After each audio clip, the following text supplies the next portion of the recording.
If you are a parent and you love your kids and you want your kids to be successful in life, do not expose them to religion. Do everything within your power to shield them from religion. Religion has a way of making people mentally lazy. Once a person is exposed to religion, they become brain dead. Their critical thinking abilities is killed. They cannot analyze simple phenomena that is happening around their environment because everything that seems to be surprising or a little bit confusing to them, they ascribe it to God. God becomes a cheap answer for anything that they don't really understand. If they see a burning bush, they will not try to analyze that if this bush is burning, probably someone set it on fire. All they will think about is, this is the work of God. Once they see the slightest thing that seems to look extraordinary in their eyes, they will not try to go to the depth of trying to understand what phenomenon must have caused this. All they think about is, this is God. It is the hand of God.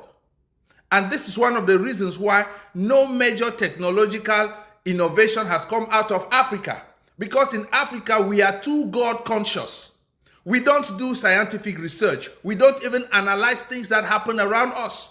Everything we see that looks a little bit out of the ordinary, we just conclude it is coming from God. Even if there are simple phenomena that we could study them and analyze them and maybe use them to enhance our lives, we just conclude that it is God.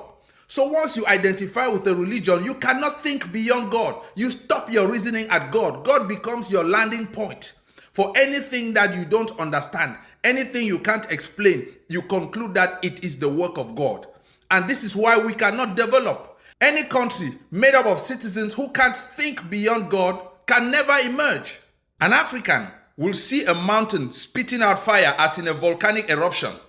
And instead of going to study what scientific phenomenon is going on underneath the surface for this mountain to be spitting out fire, they will just say it is the wrath of God. God is angry. That is why this mountain is spitting out fire. This is a sign from God. That is why a religious person will see a rainbow in the sky. And instead of asking a question, what phenomenon is causing this rainbow to exist?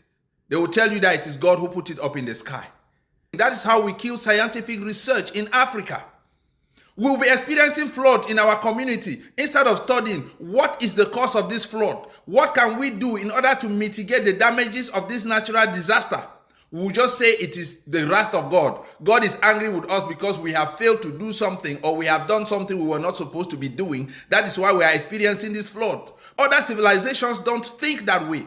Once you are in the Western world, if there is a flood here,